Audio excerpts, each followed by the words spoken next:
Essa é uma semana de react, porque nem só de criação de vídeos próprios de virar o homem, mas também de parasitismo, não é mesmo? Brincadeiras à parte, estava eu rodando as profundezas do X e me deparei com isso aqui. O nome do entrevistado é Vitor. E eu não quero enganar vocês, eu não vi o episódio todo, vi só o corte mesmo, mas fui fuçar pra ver quem era. E é claro que eu fiz isso na descrição do vídeo original, que vai estar na descrição desse aqui, caso queiram ver a entrevista completa. E não é que eu descobri que esse cara é um filósofo. Pra resumir, a galera no X estava pé da vida, porque em outras palavras, o que ele diz no vídeo basicamente é: olha, a filosofia moderna não presta porque os caras ficam usando palavras difíceis pra fingir que são inteligentões em ser. E bom, eu acredito que as pessoas não teriam ficado tão fulas se ele não tivesse usado de exemplo Heidegger, Derrida ou Freud. Porque o que ele diz não tá errado, pelo menos não completamente.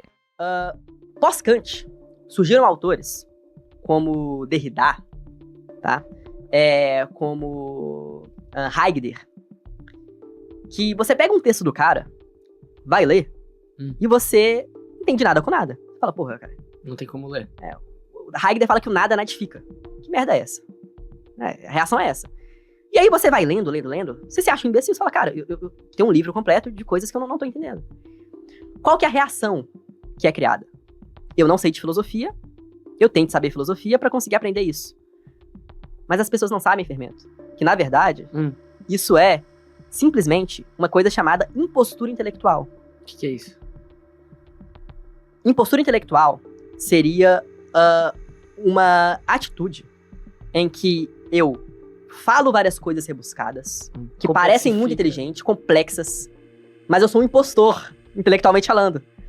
Lacan tem muito disso, tá? Eu falo várias coisas complicadas porque o obscurantismo, e essa maior praga da filosofia, a maior praga das humanidades, uma das maiores talvez, permite com que as pessoas não saibam fazer, não são capazes de identificar quando que um autor fala várias coisas difíceis porque ele é um cara técnico ou porque ele tá falando nada com nada. Porque é muito fácil, Fermento, eu virar pra aqui e dizer muitas e muitas coisas utilizando conceitos que as pessoas não conhecem e elas acharem que existe alguma coisa de muito fundamental no que eu tô dizendo e muito importante, sem saber que na verdade é simplesmente uma conversa, uma falação de merda, no sentido de Frankfurt.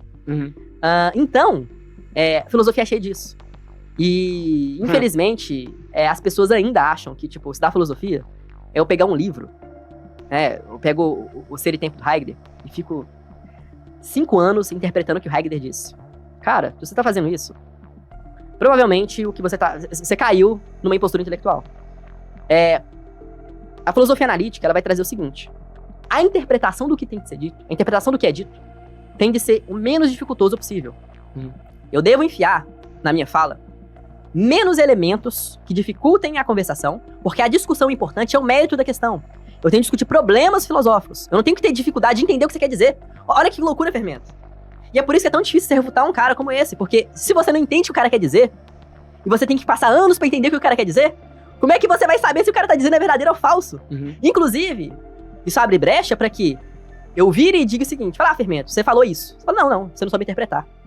Você é um lixo que você não sabe interpretar. A religião também faz isso. Provavelmente o nosso amigo deve ter lido o livro Imposturas Intelectuais, que foi escrito por 2 físicos e filósofos franceses chamados Alain Sokal e Jean Bricmont, que se juntaram para mostrar uma coletânea de declarações onde filósofos e intelectuais se apropriavam de termos científicos, vezes de maneira errada, tanto para pagarem despertos quanto para manipular o público em seus discursos, característica ressaltada sobretudo na filosofia pós-moderna. Em uma parte do vídeo, ele também utiliza o termo obscurantismo, igualmente apontado por Alain e Jean, que nada mais é do que ocultar informações para impedir que as pessoas entendam. E cada área tem seu modus operandi de agir. Por exemplo, religiosos utilizam o obscurantismo em forma de rejeição, para evitar que as pessoas deixem de seguir seus dogmas, mas principalmente evitar que os próprios dogmas sejam corrompidos. Os políticos utilizam o obscurantismo em forma de censura, para controlar as pessoas que discordam de suas ideias e manter o que eles dizem ser a ordem. Já os intelectuais utilizam através de discursos, que exploram os mais variados termos do dicionário para fazer que seu ouvinte se sinta tão burro que desista de argumentar com um ser tão iluminado e sabido das ideias. É claro que que todos os grupos utilizam um pouco dos 3 elementos? Mas voltando para o vídeo, o que o nosso amigo tentou dizer, em essência, está correto. Tanto filósofos quanto intelectuais, especialmente da pós-modernidade, utilizam discursos propositalmente enfeitados para sustentarem ideias ruins. Isso não significa que eles não entendam o que estão falando ou que sejam burros, mas é uma técnica da dialética que ajuda não só a enfeitar o discurso, quanto a encurralar futuros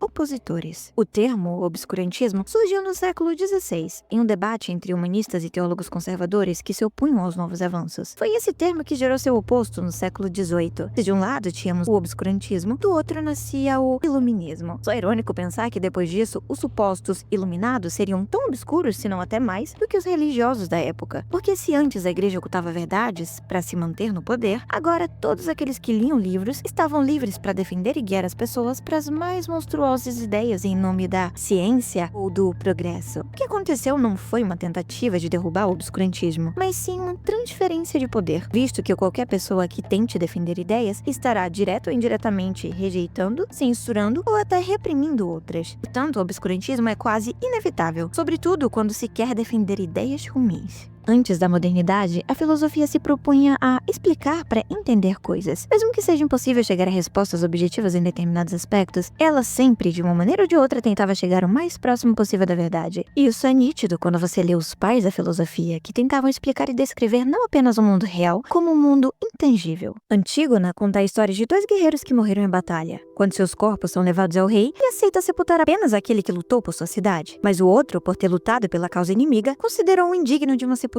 Antígona, irmã de ambos os guerreiros, aceita o que o rei diz, segundo as leis da cidade. Mas considerando que acima dela há uma lei invisível que torna uma desonra negar sepultura aos mortos, o desobedece, assim enterrando ambos os irmãos. É aí que o filósofo tenta descobrir, com limitações, essa tal lei não escrita. Como muitos conceitos explorados se mostravam abstratos e pouco comprovativos, muitos filósofos modernos criticavam abertamente esses conceitos. E, não ironicamente, alguns deles foram citados pelo nosso amigo Victor. Heidegger, Nietzsche ou mesmo Kant apresentavam altas críticas à metafísica, por exemplo, fosse acusando de negar a realidade das coisas, fosse acusando de tentar explicar algo fora da capacidade humana. A filosofia foi se tornando um tipo de masturbação intelectual, onde você simplesmente vai discutindo e formulando novas ideias até chegar a um tipo de pós-orgasmo, com aquela sensação vazia de que não chegou a lugar algum. Por isso, hoje é comum, tanto entre filósofos como intelectuais, debaterem mundos e fundos para no final concluir que nunca saberemos, ou simplesmente eu só sei que nada sei, sempre deixando aquela incógnita de só podemos saber se um dia acontecer. E, embora pareça lógico, torna a filosofia inútil, porque se ela se torna um palco para compartilhar ideias que não levam a lugar nenhum, a única coisa que diferenciará um bêbado questionador de um filósofo é um pedaço de papel escrito diploma, que significa que no final dessas ideias, ninguém sabe dizer o que é bom ou ruim, e se é assim, torna possível não só desenvolver como compartilhar coisas das mais absurdas e doentias que um ser humano pode formular. A filosofia se transforma num jogo de palavras que muitas vezes esconde as reais intenções do interlocutor. Não à toa, foi com a modernidade que nasceu o relativismo. Sem definir certo ou errado, o relativismo toma conta do palco, transvestido de neutralidade e justiça, o que tornou possível não só a utilização de um discurso cheio de palavras difíceis, como a apropriação dessas palavras, mudando seus conceitos ou mesmo definições para se encaixar no seu tipo de ideia. O que nosso amigo tentou falar não é só verdade, como mostra um enorme perigo que estamos suscetíveis. O único problema é que ele associou isso apenas à falta de intelectualidade. Mas há uma grande diferença entre obscurantismo e falta de cultura. Hoje é quase unânime que a maioria das pessoas consideram que ler escritores, poetas ou mesmo filósofos antigos seja difícil e maçante. Isso acontece porque é característico de qualquer obra atemporal carregar uma caixa de Pandora repleta de citações e referências culturais. Por exemplo, para você pegar toda a essência dos Lusíadas, é preciso ter conhecimento histórico e mitológico.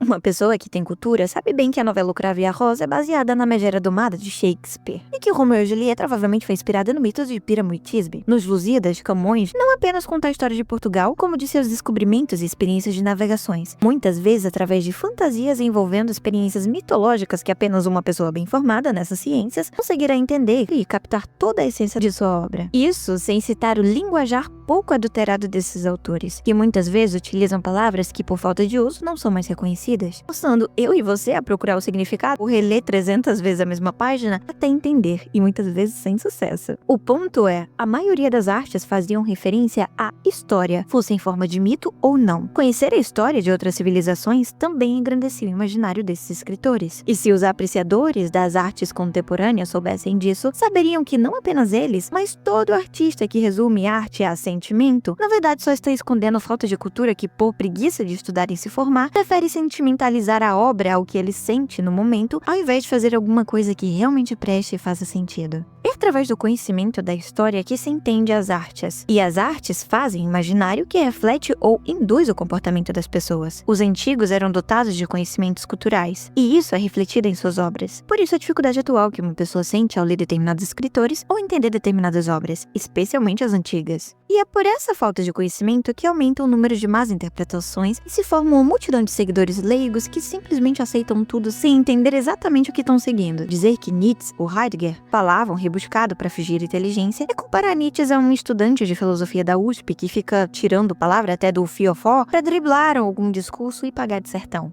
E não, Vitor, eu não acho que seja o caso. Embora Schopenhauer já nos demonstrasse que, lá no século XVIII, os pilantras já estavam entre nós. Arthur defendia a ideia de que o homem é naturalmente obstinado, e que em uma discussão, quando percebemos que o outro pensa diferente de nós, automaticamente pensamos que é ele e não nós que estamos errados. No seu livro Como Ganhar uma Discussão, mesmo sem ter razão, ele dá 38 estratégias para vencer um debate, mas dessas 38 eu citarei apenas 3. Primeiro, usar palavras homônimas. São palavras que carregam mais de um significado, o que possibilita o contorno da situação. Por exemplo, se eu digo que você precisa admitir que o banco nunca ajuda o povo em momentos de crise, você pode rebater dizendo que depende. Se o banco for da praça, pelo menos ele oferece um lugar para o povo sentar. Perceba que a versatilidade da palavra banco é utilizada para rebater o argumento, e isso pode desqualificar o seu oponente. Não porque você o refutou, mas porque há uma quebra no discurso. O segundo é rotular como condenável. Aqui eu não preciso me estender, porque os esquerdistas já nos tornaram mestres em entender esse tipo de raciocínio. Se alguém defender uma ideia que possibilita a acusação de certas práticas condenáveis, mais chances de ganhar o debate. Por último, e não menos importante, é o que ele chama de atirar areia para os olhos. No caso, é a adoção de um discurso grandiloquente. Com esse último truque, você pode manipular as pessoas a aceitar o que você diz. Quando escutamos alguém utilizar diversos termos que somos incapazes de entender, automaticamente pensamos que nós somos ignorantes e que aquela pessoa deve saber o que está dizendo. Daí, nós aceitamos o discurso com muito mais facilidade. E é assim que ideias indefensáveis têm circulado por aí. O ser humano, ao contrário do que muitos pensam, não é tão guiado por provas, mas sim por crenças. Daí o obscurantismo ou essa falsa postura intelectual. Por isso eu odeio debates, porque ninguém ali está disposto a realmente ceder ao que parece ser mais justo ou bom. Automaticamente as pessoas tomam uma posição defensiva. Em debates, quem vence não é quem tem razão, mas quem convence você. No fim, o Vitor não tá tão errado. E eu não duvido que a maioria das pessoas que criticaram o rapaz seriam as primeiras a colocarem os falsos intelectuais num pedestal. Mas o vídeo foi esse, e se quiserem que eu reaja mais, é só pedir.